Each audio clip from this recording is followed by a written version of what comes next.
tweeting for the Y. I do, yeah. I do a few accounts. So. And you do PMZ. I do the Y, I do PMZ. We are still kind of staying anonymous in a sense. During the YWCA Walk a Mile, it was funny. They contacted me, Nicole Pari, who is doing all the Walk a Mile stuff. Just said, hey, you need to contact me right away. I was thinking, oh man, did I not raise enough money or something like that? Like, is she going to give me the boot? Like, I've never done this. So I gave her a call and she goes, oh yeah, I just wanted to ask you if you want to be one of the parade marshals. Tyler Calver, Mike Judson do it every year, and we're looking for someone else. So I said, yeah, okay, no problem. She goes, yeah, so you'll be Scott from PMZ, is that all right? And I said, yeah, we're not ready to really come out as of yet. So I talked to the other guy who does it, who wants to stay completely anonymous. And thought about it. We said, you know what? Let's just come out and we'll see. Because we thought it works better if you just do some candid shots. And then I thought, no, you know what? People are going to come up and say, hey, PMZ. And it'll be a little easier rather than, hey, I'm not like I'm in the bushes to begin with, right? But it'd be a little easier. I could walk up, hey, can I get a picture for PMZ? So we thought, you know what? Let's do this. Went down to Renegade Apparel off just past the library there on Hunter Street. Went in, said, can you design a T-shirt that looks like the TMZ shirts, right? So white with the black.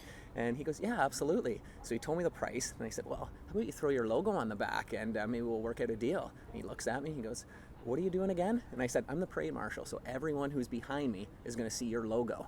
And he goes, all right, in that case, it's free. So he made me the shirt, and I marched down leading the parade, PMZ. Few people, it's funny, they were taking candid shots, going, hey, I found out who one of the guys is, tweeting it at us, right? Like, I'm going to get it. So we thought, all right. Yeah, it was just going off, and weird shots, like they were in trees kind of thing, right? Kind of the reverse. So I was like, man, this is pretty neat. Like, people are, digging that. So after, I think that was 2 weeks ago. So since then, people have been coming up, not many, but the people who sort of assumed it was me are just coming up, hey, how's it going? And posing for pictures and doing cool stuff, or letting us know, hey, we're having an event over here. So it has helped in that sort of sense, right? And I mean, our main thing with videos, we were trying to get celebrities who are in town, like Jerry D and Gian Gomeshi. When they came in, we just kind of staked out show place at the back doors, knowing they were in there. So that's how we got most of the videos. Got to get a better camera because it's on the BlackBerry right now.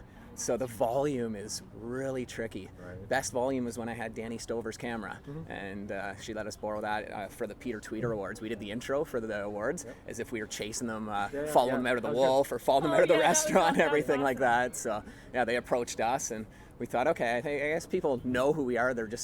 They like the whole thought of it being anonymous, right? So a lot of people, they know, but they're keeping it under wraps to, I don't know, they think it sort of helps rather than, hey, it's those two guys. We've had mixed. We've had some people say, oh, it'd be cool if we knew who it was. Other people say, nah, the anonymity is, works a lot better. Yeah, exactly, because it keeps you guessing sort of thing. So we'll see what happens, but I don't mind talking about it if that's what, it's one of those things where we said, yeah, I'll go full out with it. The other guy will stay in the background. So we'll be 50-50. So people will still be guessing, hey, nobody knows who the other guy is. Who's the other guy? Everyone assumes it's Pete Dalladay. And it's funny because he tweets at us all the time, send us pictures, and he'll use the tag like, oh, we got, Julie Morris at Silver Bean or whatever, right? So he makes it seem like he's the, right with us. And I think that's part of the fun thing as well, because everyone approaches me, who is it? It's Pete, isn't it? So yeah, we keep that fun part going for sure. But yeah, definitely not as big as, or I mean, it's a lot bigger than what we thought it was going to be. We started last summer. It's funny, Pete Dalladay and I were using the hashtag PMZ every time we caught celebrities, and all of a sudden there was an account created, right? I was at a lacrosse game in August, and I happened to be sitting beside Bob Gainey, right? He was GM of the Montreal Canadiens at the time. Someone sent it out, oh, somebody told us Scott Arnold's at the Pete's game with legend Bob Gainey. I'm thinking, oh, it's Pete Dalladay, right? So I was messing him back and forth, and then Pete came up to me one day. He goes, when did you start that account? He goes, that's a good idea. I said, that wasn't me. We kind of went back and forth doubting each other. We're like, okay, man, you're not going to tell me it's you, and vice versa. So after about a month, I got a call from somebody, and he goes, hey, I'm the person behind the PMZ account. Do you and Pete want to be a part of it? Pete's thinking, you know what, I'm doing all my other stuff or whatever, but great idea, you guys run with it sort of thing, right? And that's the whole reason it started. The guy was just trying to start a parody account for the hashtag Pete and I were using that week, and boom, here we are almost a year later, and it's just, can't believe how much it took off. So back to the walk a mile too, how was walking in the shoes? It was pretty awesome, actually. I thought it was going to be a kind of tricky. I had these practice shoes before, about 2 weeks beforehand. We had a black carpet shoot so that the red shoes would show up. So it was outside the Wolf Studio. Kernsey got a whole bunch of local bands playing, set up a stage, set up a backdrop, like when you go to a movie premiere and the movie's on the white backdrop, right? And it was a walk a mile backdrop. So we were posing with people that were walking by. People were dropping donations in the bucket. So I thought, you know what, that's no problem here. It kind of hurt, but I did have them on for 2.5 hours, right where your toes start with the base of your feet. I was thinking, that kind of hurts, but the walk won't be as long. And by the end of it, I thought my toes were bleeding and everything. You just had that pain. Took them off, no war wounds. You do have a decent heel, Yeah, right? Like, yeah. You're not just No, they're not the little tiny ones. Big, chunky heel. Where I was on the right side, I've really noticed it's not bad for driving, but for high heel walking down the middle of the street, there is a crack that goes right down the entire middle of the street that my heel just kept getting caught in there. So we had to keep shifting the banner and everything. But as soon as you get on the home stretch and you see those lights at City Hall, you're thinking, all right, I'm there. And it took forever. It was longer than the whole parade, just trying to get back to City Hall for those last 2 blocks. And then a few guys, Mike Judson and I, turned to each other and we said, all right, who do you think is going to be the first clown to race? Because they had a little finish line set up, and he picked a guy, I picked a guy, and sure enough, they were the two. One of them was Mr. Kernsey there from the Wolf. He can run pretty good in those heels. He tried to race me outside of the studio that one day and just smoked me. I only made it 2 feet. He was all the way down to Subway from the corner of King and George there, but he ran by, and then another guy passed him right at the end, did the head down, and yeah, so yeah, that's exactly. And someone got a picture of it. It looked like an actual race, so it was great. My parents made it down. My aunt made it down. So that's awesome. yeah, it was pretty neat to see them there and just to see the smile on their faces. And What size did you everyone, wear? I rocked the 12s. Yeah, so I started off, my normal shoes are like 9.5, right? That's what I wear for every pair of running shoes. So threw those on, didn't fit. So went up to the 10s, the 11s. I'm thinking, what is happening here? The 12s ended up being the ones, which is awesome because my Twitter handle's at Scott Arnold 12.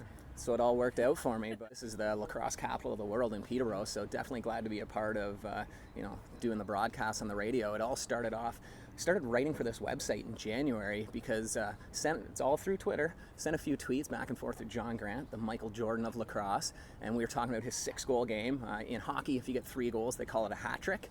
In lacrosse, they call it a sock trick. So I asked him, I said, where does this come from? He said, it's a Colorado thing. I don't think any other city does it, but whenever myself or Gary Gate would score 6 goals, they'd throw socks on. He said it was really weird. All their used socks that they just took off, and you'd end up with a whole bunch of them on the floor there. So somebody from this website, In Lacrosse We Trust, they saw my tweet and they said, hey, would you be interested in writing for us? You seem to have some connects in the lacrosse world, and obviously Peterborough's a hotbed. So I said, yeah, sure. Started writing for them.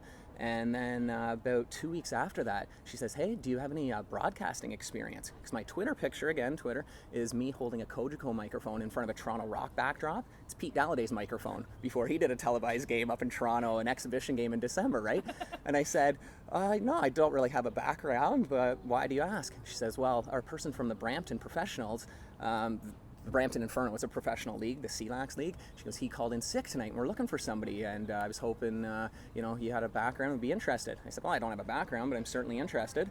So drove up there, called my first game, and then about a week after that, she goes, we have a permanent spot in Durham to do radio broadcast for the Turf Dogs out of the GM Center in Oshawa. Do you want the gig? I said, yeah, absolutely.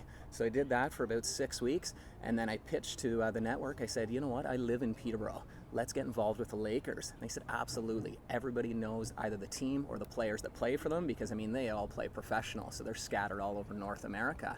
So contacted the junior Lakers, Tim Barry, and I said, hey, we've got this idea. Nobody's covering the juniors on TV or radio right now, with the exception of Czech's doing the highlights and the Examiner, but nobody's doing a live broadcast. So Tim Barry goes, yeah, I love the idea. Talk to the owner, Lee Vitarelli, and they said, yeah, it's done deal. So I ride on the buses to the away games with them, do the home games at the Memorial Center, and from there, the Major Series Lacrosse, which is what the Peterborough, the big guys play out of, their main media person cornered me in the broadcast booth one night, Steven Stamp, and he goes, hey, would you be interested in doing the senior Laker games?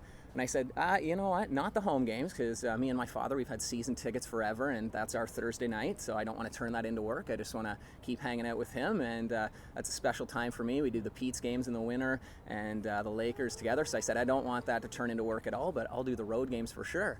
So next thing I know, I saw a press release on the Major Series Lacrosse websites. I'm like, all right, I guess it's a done deal. That's awesome. And here we are. So yeah, just 2 games into the senior Laker season that I've done, and we're about halfway through the junior Laker season. So it's just awesome being a part of that. It's just something, I don't know, as soon as you see that on-air light, something switches on and the adrenaline goes, and they let me shoot my mouth pretty good, right? And they let me kind of be a little biased to Lakers, and they know that most people are going to be Peterborough fans tuning in. So I'm able to shoot off on some players that I played against, most of these guys, right? So if I didn't like a hit on, Brad Self, Scott Evans, they're 2 of my good friends growing up. If someone hits them from behind, I'll run my mouth about the guy who hit him, and I'll say, that guy's always been a coward our whole life. He loved to hit from behind. And I go off on little rants that, not a lot of people get to get away with. So that's the part of it that I like as well, is that they let me be myself. So I can be a fan at the same time and just sort of share how I'm feeling rather than keeping it bottled up. And it feels good to let loose sometimes when you're not happy with what's going on the floor. So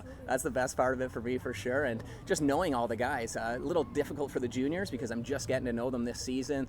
A lot of young players. I mean, they're 16 to 21 years old, whereas the seniors, half the team is guys that I grew up playing with myself in the game of lacrosse. So it's a little easier to call those, and I have stories about all of them and some funny stories sometimes that, I'm able to share. So yeah, adds a lot as well. And I bring up Scotty Evans, but I have him sometimes doing interviews, and I brought up, we used to dive into the old Hostess garbage bins there to get the day-old chips. So little things like that come out that surprise them that, what are you doing here, sort of thing, that, the listener at home is going, oh my gosh, that's kind of off the radar, that question or that comment. We took foods class together. A lot of people don't know, hairdressing class. So all these random classes to keep our lacrosse, and we had to keep our eligibility up to play sports. You had to have at least 3 classes. So we were in hairstyling. My final project was braiding a girl's hair and dyeing it. I think I dyed it blonde. So it was little things like that, whereas other people are doing these awesome layer cuts. So to bring that up on air and show that they have a little funny past as well, and the things that we did. So it's a little easier for me to do the senior games for sure, but definitely love it, and who knows where it'll go. So this is just ongoing now? Like, you've got the gigs? It's just ongoing. So when the winter starts up again, I'll do the Durham Turf Dogs in the Canadian Lacrosse League. It's a new professional league that they're just starting up, so it'll be year 3 next year.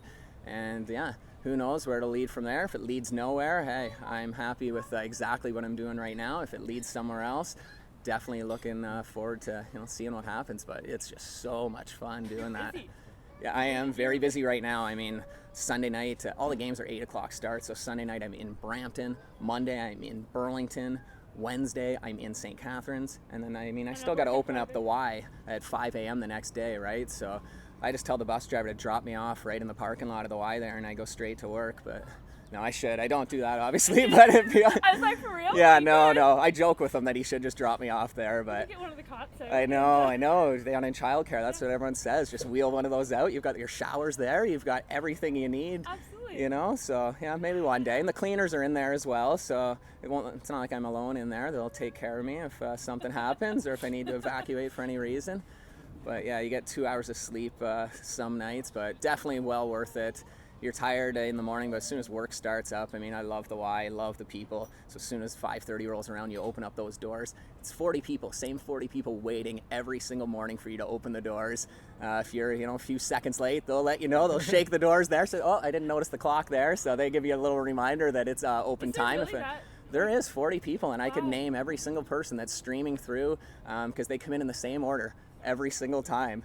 And they go to their area, they do their thing, and it's just a little community in there at that time of day. It is all day long, but especially at that time, a lot of them are there just for the social aspect of it. So as soon as 5:30 rolls around, you're wide awake again, and if I want to catch a nap in the afternoon, I'm done shortly after 1, right? I ordered a medium iced coffee. Never tried one here. I usually get hot drinks, but I figured, hey, it's a nice warm day outside. I'm going to try the iced coffee there, and it's perfect. I love it.